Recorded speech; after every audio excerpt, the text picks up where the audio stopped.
Hechos de los Apóstoles, capítulo 2, versículo número del 42 al 47. ¿Lo tenemos? ¿Sí? Amén. Me voy a permitir entonces leer este versículo número 42, que es la cita base de la primera parte de la predicación. Y dice: y perseveraban en la doctrina de los apóstoles, en la comunión unos con otros, en el partimiento del pan y en las oraciones. ¿Ustedes el 43? Y sobrevenó temor a toda persona, y muchas maravillas y señales eran hechas por los apóstoles. Todos los que habían creído estaban juntos y tenían en común todas las cosas. Y vendían sus propiedades y bienes, y los repartían a todos según la necesidad de cada uno. Y perseverando unánimes cada día en el templo y partiendo el pan en las casas, comían juntos con alegría, sencillez de corazón, todos alabando a Dios y teniendo favor con todo el pueblo. Y el Señor añadía cada día a la iglesia los que habían de ser salvos. Amén. Bueno, segunda parte de la predicación, y no sé si alguien se acuerda del tema. ¿Sí?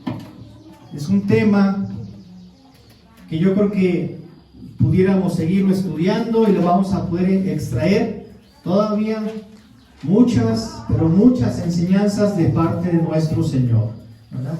El tema es aprender a convivir juntos. Y yo por ahí, entre paréntesis, le subtitulé a ese mismo, en los tiempos que estamos viviendo, una frase que nace en la Secretaría de Educación Pública: aprender a aprender. ¿Sí? Una frase preciosa, pero que a veces nada más dice: ay, ¿cómo se escucha aprender a aprender? Pero yo me imagino que los grandes autores que han escrito ahorita con eso de la reforma educativa se inspiraron, ¿verdad?, en este libro histórico de los Hechos de los Apóstoles.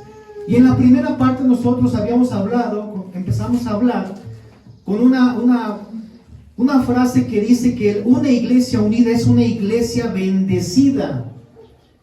Y el proceso de la unidad inició con 120 hermanos y está en Hechos de los Apóstoles capítulo 1, versículos del 13 al 15. Pues si los quiere apuntar y lo puede leer en su casa.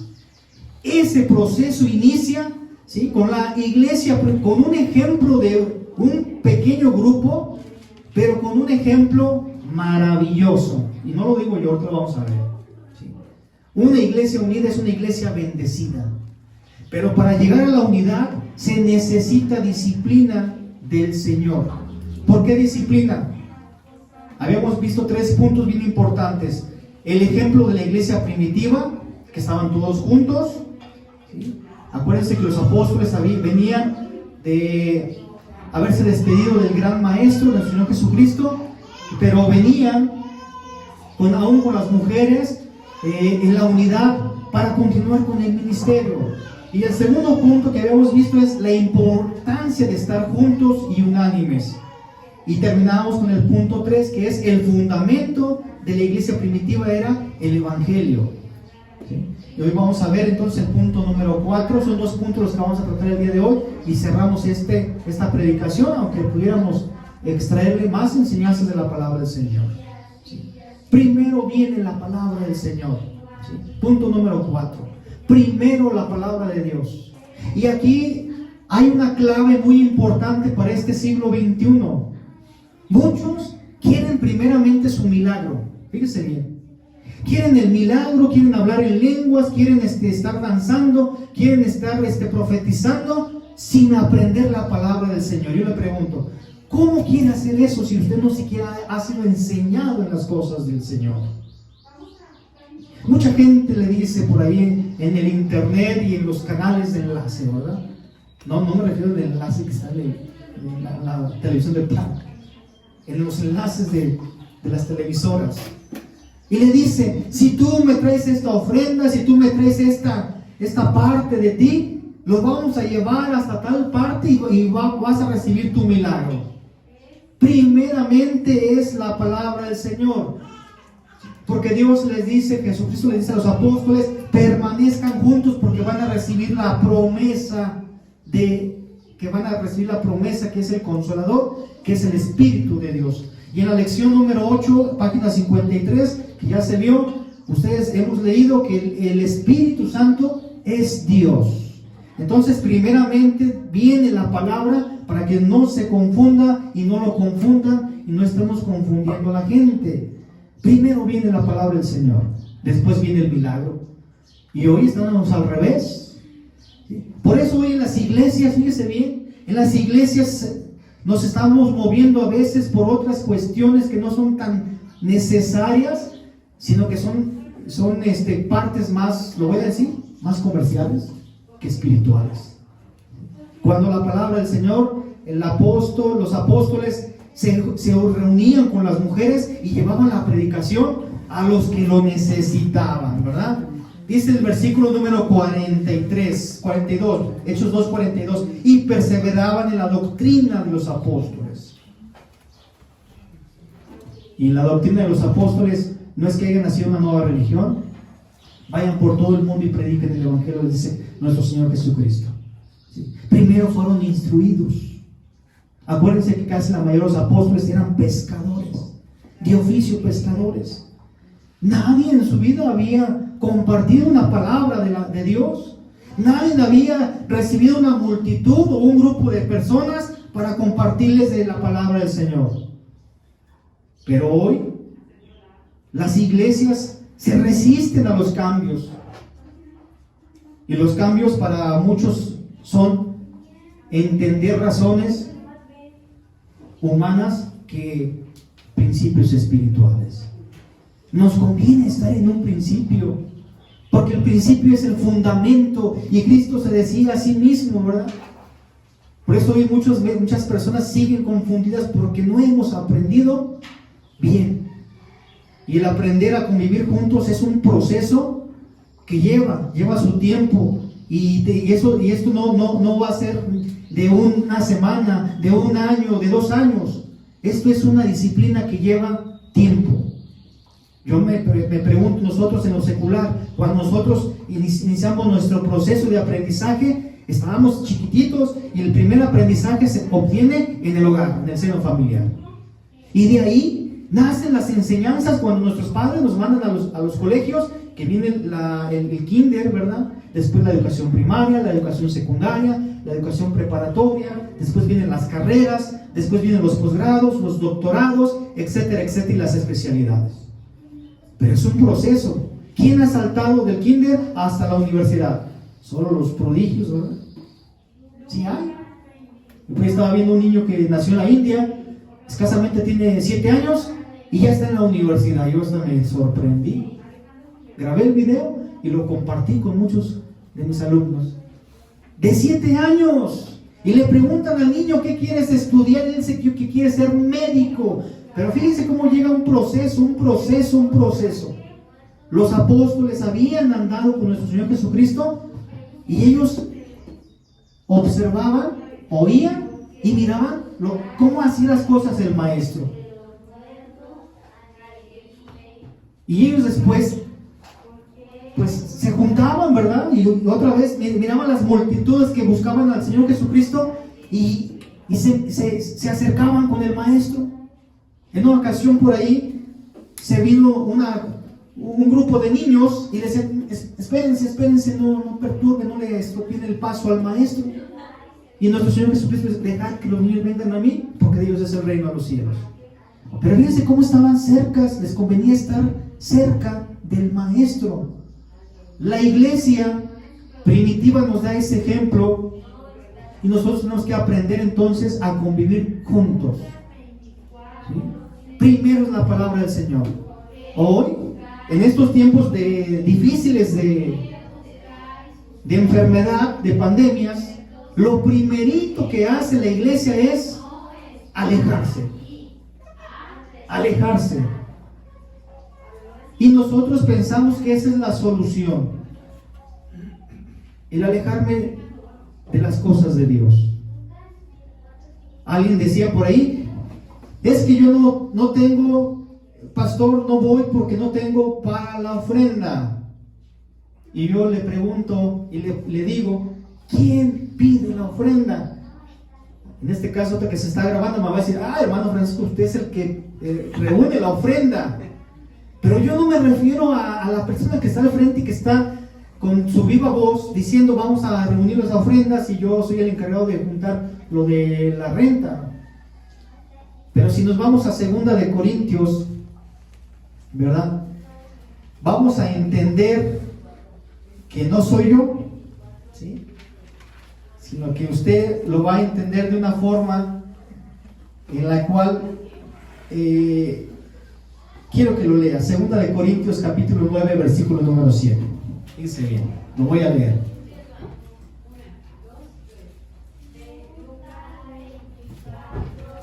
Segunda de Corintios 9, 7. Y dice, cada uno dé como propuso en su corazón, no con tristeza, pero aquí está la clave, ni por necesidad, porque Dios ama al dador alegre. ¿Quién pide la ofrenda? ¿El hermano Francisco? ¿El pastor? ¿El hermano René que nos ayuda?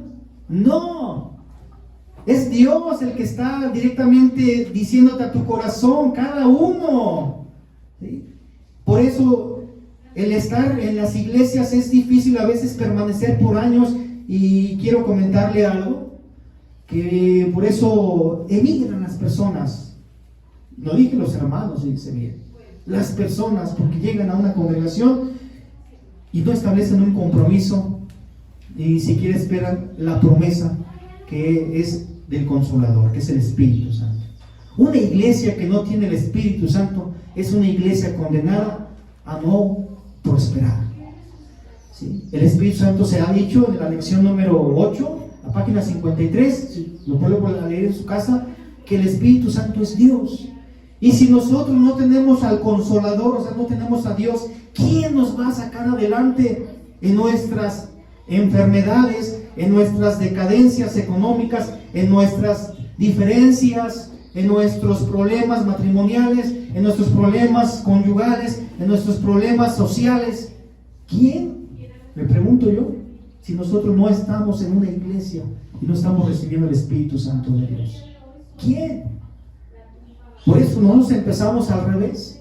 Llegamos a las congregaciones, pastor, ¿verdad? Yo sentí el Espíritu Santo de Dios y el Espíritu Santo de Dios me indica que tengo que hacer esto, y tuve estos sueños, y empieza a profetizar y mire que va a pasar aquello. No, primero es la palabra, primero tiene que ser instruido, y después el Espíritu Santo anda buscando un lugar donde morar. Por eso nosotros a veces hacemos las cosas al revés, y quiero decirle esta frase: ¿cómo quiero aprender si no he sido enseñado? ¿Y cómo quiero enseñar si no he aprendido? Tenemos primeramente que llenarnos de Dios. Amén. Tenemos que llenarnos de Dios. Y de allí sale una frase que dice que de la abundancia del corazón abra la boca. Por eso cuando nosotros salimos como los apóstoles fueron bien prudentes. Se fijaban hasta cómo caminaba el maestro. Cuando se sentaba, acuérdense que el apóstol Juan es el de los más jóvenes, le gustaba mucho estar a un lado del maestro. Se sentía protegido, cobijado por el maestro. Y nosotros a veces somos más orgullosos. No, Señor, yo solo puedo. ¿Sí? Tú me diste la capacidad, tú me diste la sabiduría. Y seguimos adelante, y cuando ya no podemos, llega el tiempo en el que tronamos y decimos: Señor, perdóname, ya no puedo. ¿Ha escuchado esa frase? ¿La ha dicho usted alguna vez? Señor, en nuestras horas ya no puedo, porque se me han juntado tantos problemas que miren, nos asomamos y los traemos cargando acá atrás. Pero muchos problemas, de tal manera que esos problemas nos van enfriando en las cosas espirituales, y todo lo vemos mal, todo lo vemos mal. Pastor, se convocó porque vamos a hacer por ahí un convivio, y no, usted va a llevar quizás, no, pues ¿cómo? Yo quiero llevar aquello. No, La unidad del Espíritu Santo nos hace ver las cosas con sabiduría. ¿Sí? Versículo Hechos de los Apóstoles 2:43 dice: y sobrevino temor a toda persona, y muchas maravillas y señales eran hechas ¿por quién? Por los apóstoles. ¿Ve por qué a veces hay muchas diferencias en las iglesias y no estamos de acuerdo? Y yo me quedé pensando, va a ser bien difícil que nos pongamos de acuerdo en nuestra sabiduría. Pero si estamos y tenemos la palabra del Señor, miren, no cuesta trabajo. ¿Y sabe por qué no cuesta trabajo? Porque ni siquiera pensamos en nosotros.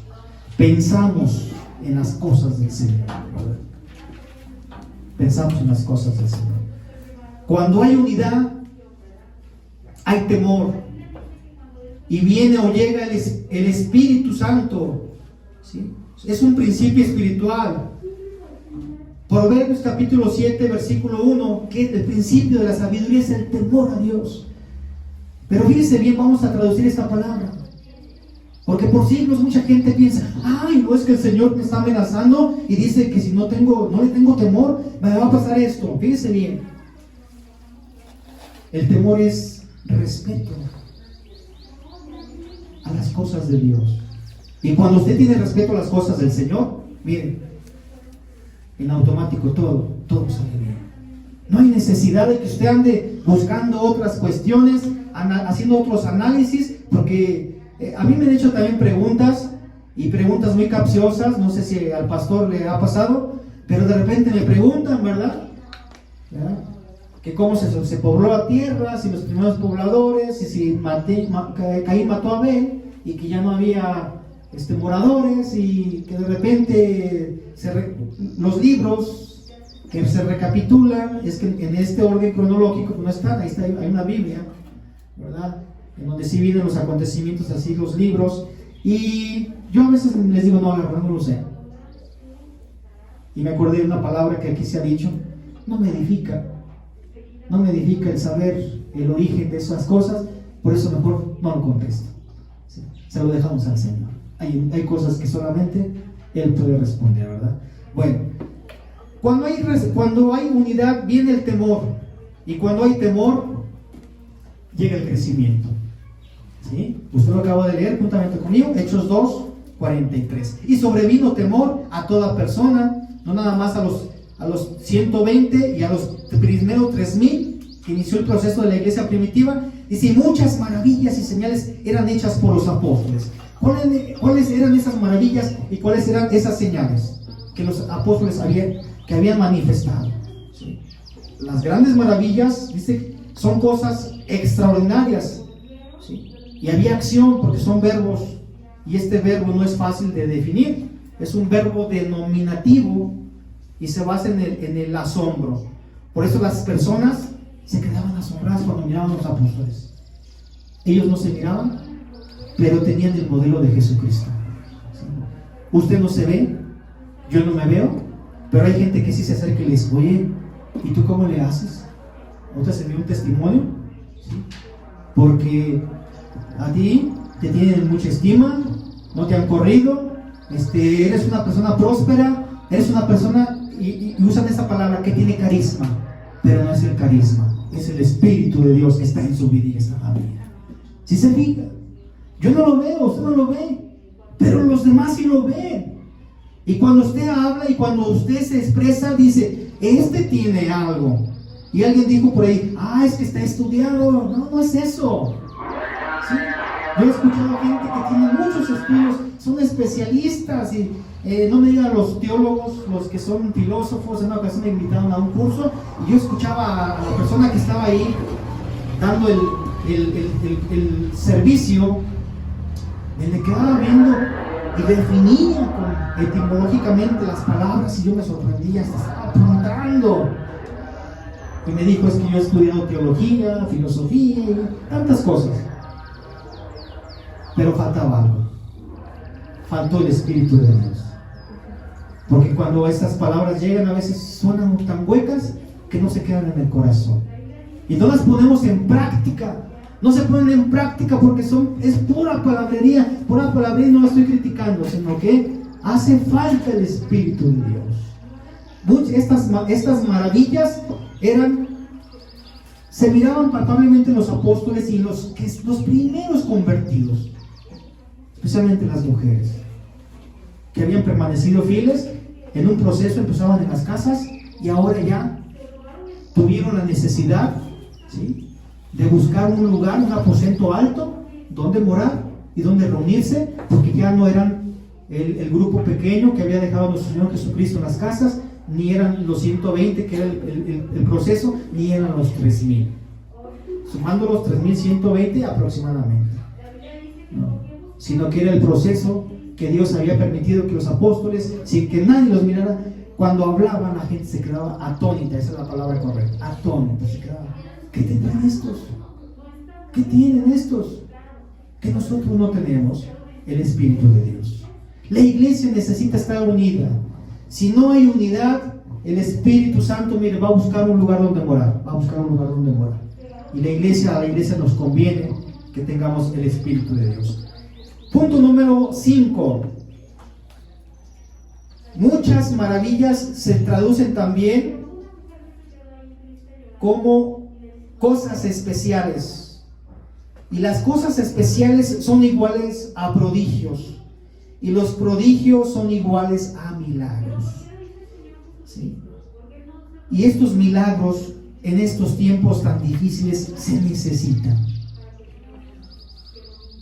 Yo no entiendo. Por eso al pastor Dios le da ese don, la paciencia. Pero yo no entiendo de veras por qué cuando más problemas tenemos, cuando más necesidades, carencias, nos olvidamos de las cosas de Dios. No lo entiendo, pastor. Las grandes iglesias, ahorita estábamos platicando, siguen cerradas. Nosotros porque somos pocos y estamos guardando la sana distancia. Pero cuando se quieren abrir, los problemas ya se han salido de control. Muchos ya no van a regresar porque hay muchos decesos. Y esas grandes maravillas o esos milagros se están yendo a otros lugares. La Biblia dice en Apocalipsis, ¿verdad? Capítulo 3, versículo 20, Dios está a la puerta y llama. Pero si las puertas están cerradas, dice, bueno, pues no me necesitan, yo voy a buscar un lugar donde sí, yo pueda morar. Y si usted no se congrega, hermano que me está viendo, no lo estoy regañando, yo no soy el pastor, acá está nuestro pastor, no sé si él lo ha regañado, si no lo ha regañado, pues dele gracias a Dios. Pero quiero decirle algo. En estos tiempos usted se está perdiendo de las cosas más importantes. ¿Sí? Alguien dijo, es que tengo necesidades muy grandes y las va a seguir teniendo. ¿Sí? Porque usted de alguna forma o no hace un esfuerzo. Lo tengo que decir, no se vaya a enojar conmigo. ¿Sí? ¿Usted cree que cuando los apóstoles tenían esa cantidad de 3,120 aproximadamente, estaban tranquilos? Era un trabajo muy difícil. Las mujeres tenían que estar de un lado para otro y de ahí viene después tuvieron que buscar quien les ayudase hasta en preparar alimentos, ¿sí? En organizar a la gente, en orar con la gente, porque a lo mejor imagínense no existían estos medios. Con este micrófono pues nos salimos aquí afuera y le subimos un poquito más el volumen, pueden escuchar a las 300 personas. Pero no existían estos medios. Y los apóstoles, me los imagino, levantando la voz, orando por la iglesia primitiva, por aquellas personas que habían escuchado la palabra y que estaban esperando la promesa y habían sido bautizados por el Espíritu Santo de Dios. ¿Sí? Versículo número 46, Hechos 2:46. Y perseverando unánimes cada día, dice, en el templo. ¿Sí? Ya habían encontrado un aposento. Y partiendo el pan en las casas, comían juntos con alegría y sencillez de corazón. Una iglesia unida tiene hambre de las cosas de Dios. Aquí dice, lo vuelvo a volver a leer y me voy a detener en esa parte. Y perseverando unánimes juntos, cada día, no dice cada 3 meses, cada semana, cada año, cada día, y teniendo favor Dice, y partiendo del pan, perdón, en las casas comían juntos. ¿Sí? Verbo comer. Una iglesia con el Espíritu de Dios tiene hambre, pero de las cosas de Dios. Tiene hambre, y ahorita las iglesias ya se ha distorsionado la palabra. Porque decía, cuando primeramente le dicen, aquí está tu milagro, pero ¿cómo va a llegar tu milagro si ni siquiera conocen la palabra del Señor? A veces ni siquiera sabemos orar. No se enoje conmigo. En las oraciones, Señor, te pido, Señor, que me des, Señor, necesito, Señor, dame, y yo necesito, y después el yo, y terminamos, Señor, yo necesito que me diga, yo necesito que me ponga, yo necesito que me mandes, yo necesito que me des. ¿Y cuándo ha salido una frase en nuestro corazón? Señor, te agradezco por este día, por lo que me has dado, por todo lo que me has enseñado, Señor.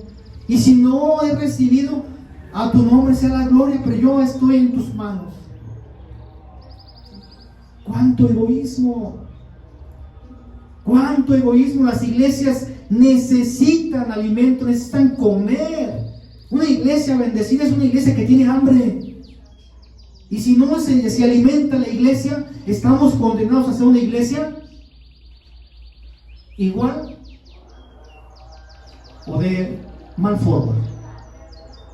Si no hay crecimiento, algo está pasando.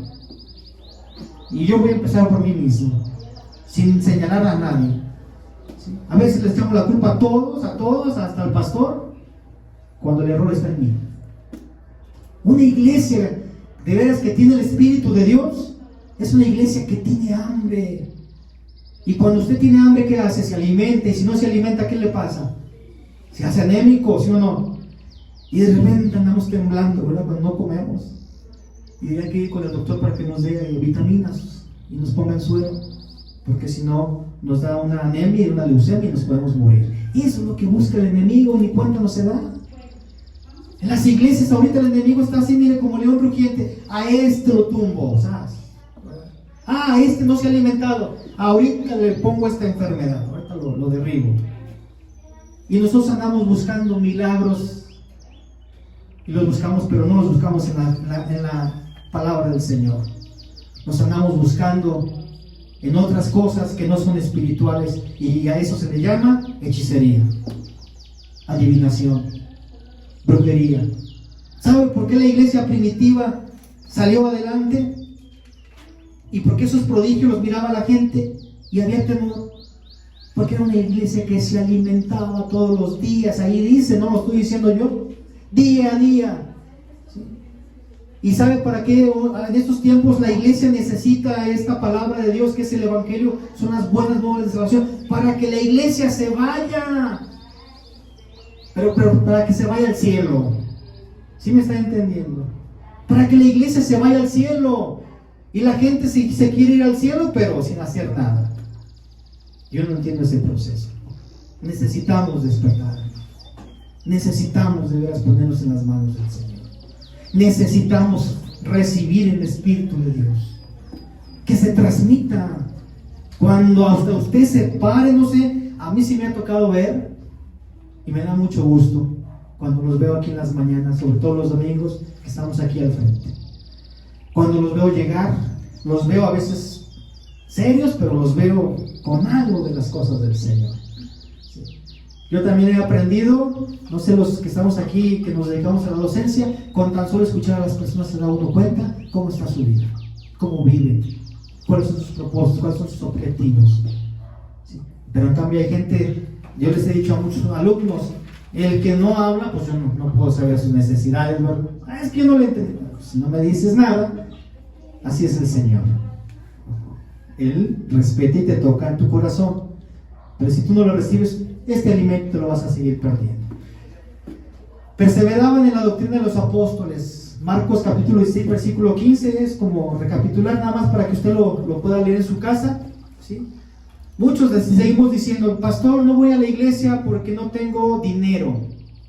Pero yo le pregunto, ¿el dinero será nuestro primordial objetivo o nuestro primordial ¿cómo le podemos decir? Nuestro primordial proceso para yo llegar a una iglesia. Si en la iglesia primitiva había carencias económicas, y me brinqué el versículo, no lo quise leer por eso, el versículo número 45 de Hechos de los Apóstoles 2:45, y vendían sus propiedades y sus bienes y los repartían a todos según la necesidad de cada uno. ¿Había o no había necesidades en la iglesia primitiva? Sí, sí había necesidades. ¿Y cómo se plasman las necesidades? Quedándote encerrado. Muchos dicen, ay hermano, es que está la pandemia, pero voy a hablar claro. Está la pandemia, pero suben fotos al WhatsApp, fotos en el Face, donde no te estoy vigilando y ni te estoy cuidando tu vida. Te estoy exhortando. Pero para las fiestas nos sobra tiempo. No tengo dinero ni siquiera para darle 1 o 2 monedas a la ofrenda de Dios. Pero para el celular sí puedo pagar un plan mensual de 300 a 500 pesos con megas ilimitadas. Y no para capacitarme en las cosas del Señor, sino para estar viendo pura especulación. No edifica. No edifica. La iglesia primitiva había necesidades. ¿Sí? Y en la iglesia, y estas necesidades hacían que la iglesia se uniera más. Hermano, hermana, ¿cómo puedes tú que te ayudemos o que oremos por ti si ni siquiera tu ofrenda más grande, que es estar aquí presente, lo haces con nosotros? Hay mucha gente que levanta la mano, y a mí me gusta mucho cuando, aunque no sé si sea cierto, va uno por los bulevares y de repente se para una gente así con un cartelón: tengo 3 meses sin trabajar, ¿me puedes ocupar o me puedes ayudar? Y yo me quedé pensando, pues no es mala idea, ¿verdad? Cuando la gente expresa su necesidad. La iglesia primitiva tenía necesidades, pero también había gente, ¿sí?, que Dios tocaba su corazón, y dice que vendían sus propiedades y las compartían con los que tenían necesidades. Yo te pregunto, si ahorita aquí traemos un refrigerio, ¿cómo lo voy a compartir contigo, hermano o hermana, que estás en tu casa? ¿Cómo lo voy a compartir? Alguien dirá, es que el Señor va a mandar a sus ángeles, y aquí lo tengo que esperar. Señor, tú me vas a mandar ángeles. Sí, pero también tú tienes que poner tu parte. ¿Sí? No va a bajar ahorita un ángel y te va a llevar ese refrigerio. Quiero decirte algo más fuerte: Dios no se mueve por tu necesidad económica. Dios se mueve por tu necesidad espiritual. ¿Sí? Amén. Grábate esto, ¿sí?, y analízalo. A lo mejor tienes otro pensamiento diferente a mí. Yo lo respeto, pero esto está en la Escritura. Dios no se mueve por tu necesidad económica. Por eso no eres prosperado. Porque primero queremos ser prosperados económicamente para después venir, darle a Dios, darle a los hermanos, darle a la congregación, darle a los vecinos, darle a los familiares. Al revés. Primero llénate del Espíritu de Dios, y después esos prodigios y esas maravillas van a llegar a la familia, van a llegar a tu vida, van a llegar a tu comunidad, van a llegar a tu escuela, van a llegar a tus hijos, a tus nietos, van a llegar a todo. Pero necesitamos primeramente ser llenos del Espíritu del Señor.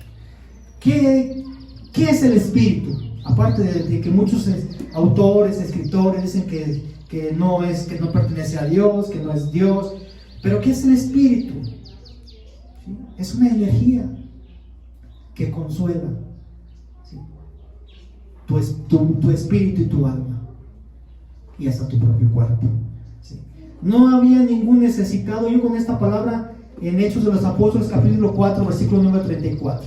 No había ningún necesitado, porque habían dejado la idolatría, ¿sí?, porque habían dejado el pecado, porque habían dejado el adulterio, porque habían dejado la fornicación, la hechicería y la brujería. Y yo me pregunto, ¿por qué aún seguimos necesitados en pleno siglo XXI? Las iglesias carecen de muchas cosas. ¿Por qué no hemos dejado todas estas cosas? Y especialmente el pecado. ¿Sí? Así podamos ser muy buenos cantantes, muy buenos predicadores, muy buenos obreros, muy buenos maestros, muy buenos ingenieros, licenciados, buenos hijos, buenas hijas, buenas personas, pero si no hemos dejado el pecado, no vamos a avanzar. La señal de una iglesia sana es que le gusta comer. Y el alimento aquí lo tenemos. Cuando llegué me senté en esa silla amarilla y vi ya por allí la pizarra. Solamente tenemos 2 servicios. El miércoles es estudio bíblico y hoy es servicio general. Imagínense que la iglesia primitiva hubiera tenido esas opciones. Maravilloso, ¿verdad? Ellos dicen día a día. Y mucha gente se cansa. ¿Y sabe por qué se cansa la gente de escuchar y de ir a una congregación? Porque lo hace en sus fuerzas. Porque lo hace sin amor al Señor.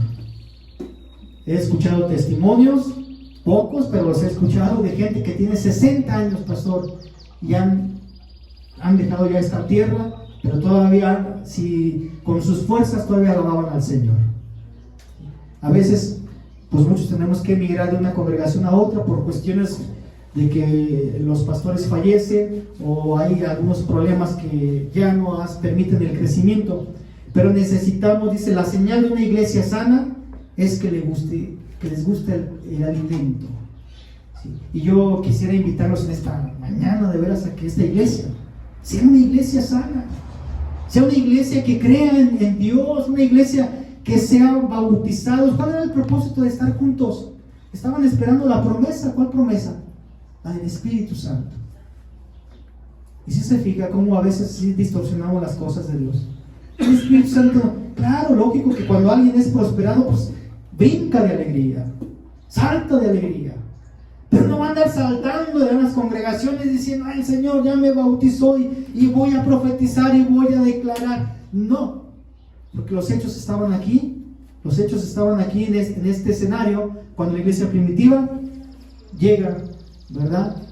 A los 3,120 aproximadamente, podía haber más gente o menos, que recibieron el Espíritu Santo, y ahí están los hechos, ahí están los sucesos, las señales de cómo ellos estaban todos unidos, perseverando y comían juntos con alegría y sencillez de corazón. ¿Y qué es lo que nos hace falta en las iglesias? Hermanos, pastores, siervos de Dios, eso es lo que hace falta en estos tiempos también, ¿verdad? Que seamos sencillos, porque la gloria no es para nosotros. ¿Para quién es? Para nuestro Señor Jesucristo, para Dios. Y quiero terminar entonces. Dice el versículo Hechos de los Apóstoles 2:47. La señal más grande de una iglesia también es que alaba a Dios. Dice Hechos 2:47. ¿Alabando a quién? A Dios. ¿Sí? No a las personas. Alabando a Dios. Alabando a Dios. Hoy muchos líderes quieren que sean alabados ellos. ¿Sí? Si no me mandas una felicitación, si no me alabas, te voy a hacer a un ladito y me voy a traer a otras personas. Y eso se ha enseñado en las iglesias, y qué error, ¿verdad? Qué erróneo. Alabando a Dios y teniendo favor con todo el pueblo. Y aquí quiero terminar. Cuando dice, y el Señor, ¿qué dice? Añadía cada día, dice, no dice cada semana, cada año, cada 3 años. A la iglesia, los que deben de ser salvos. ¿Quién añadía? El Señor. ¿De quién es la obra? De Dios. Hermanos, si tú estás escuchando segunda parte, a aprender a convivir juntos. Y la frase aprender, hay que aprenderlo. Yo estoy también en este proceso, no crees que yo lo sé todo, pero tenemos que ponerlo en práctica. ¿Sí? Hay que aprenderlo, porque la obra no es mía, la obra es del Señor. Aquí cuando mucha gente dice, es que estos 50 son salvos porque yo son por mi obra. No, es por la obra del Señor Jesucristo. ¿Qué dice? Y el Señor añadía cada día a la iglesia los que habían de ser salvos. No es tu obra, no es la mía, es el Señor. Y si tú estás escuchando este mensaje, vuélvelo a escuchar. Ahí están las citas bíblicas. ¿Sí? Yo no te quiero convencer, pero sí te quiero invitar a que hagamos un análisis, un acto de contrición y que podamos entender esta frase. ¿Cómo quiero aprender si no he sido enseñado? ¿Y cómo quiero enseñar si no he aprendido? ¿Sí? Llénese de Dios, llenémonos de Dios y que el Espíritu Santo, que es Dios, more en ti, more en nosotros y en todos los que nos dedicamos a predicar la palabra del Señor. No andemos creyendo en otras cosas, en fábulas, en genealogías, en supersticiones. Acuérdense que la iglesia primitiva avanzaba porque habían dejado todas esas cosas. ¿Cuánta gente había? Había romanos, había judíos, había muchos de otras ciudades que venían a escuchar a los apóstoles. Se les hacía extraño escucharlos hablar así, porque el evangelio siempre que se predique son cosas buenas y nuevas de salvación. Aunque suenen repetitivas a veces, es que este tema ya lo había predicado el pastor, lo había predicado X persona, pero son cosas distintas, nuevas son cada mañana, ¿verdad? Las cosas del Señor. ¿Quieres aprender? ¿Quieres estar en la iglesia primitiva? ¿Eres parte de la iglesia primitiva? ¿O ni siquiera te habías dado cuenta que estás en una iglesia? Porque la iglesia la conforma usted, la conforma todos, la conformo yo. La iglesia no es el edificio arquitectónico ni la estructura. La iglesia es usted. Y si nosotros seguimos en este camino, necesitamos aprender con humildad. La humildad nos conlleva a una gran sabiduría y que ni usted se va a dar cuenta. Los que se dan cuenta son los que están a un lado de usted. Que seamos piedras de edificación, no piedras de tropiezo. Hermano, hermana que estás ahí en tu casa, ya no le digas al Señor, pastor, hermano, ya no voy porque no tengo para ofrendar. Yo te dice, leímos 2 Corintios 9:7, ¿quién te pide ofrenda? ¿Sí? Si no puedes, vente, no te pierdas de la bendición del Señor. ¿Sí? ¿Qué será más importante? ¿Tu quehacer? ¿Tus actividades? Cuidar tu casa, tus propiedades, tu auto, tu ropa. ¿Qué será más importante? Todos tenemos cosas que hacer en un momento más. Pero si ahorita nosotros nos ponemos en las manos de Dios, Dios va a responder tus necesidades. Dios les bendiga, hermanos, en esta mañana.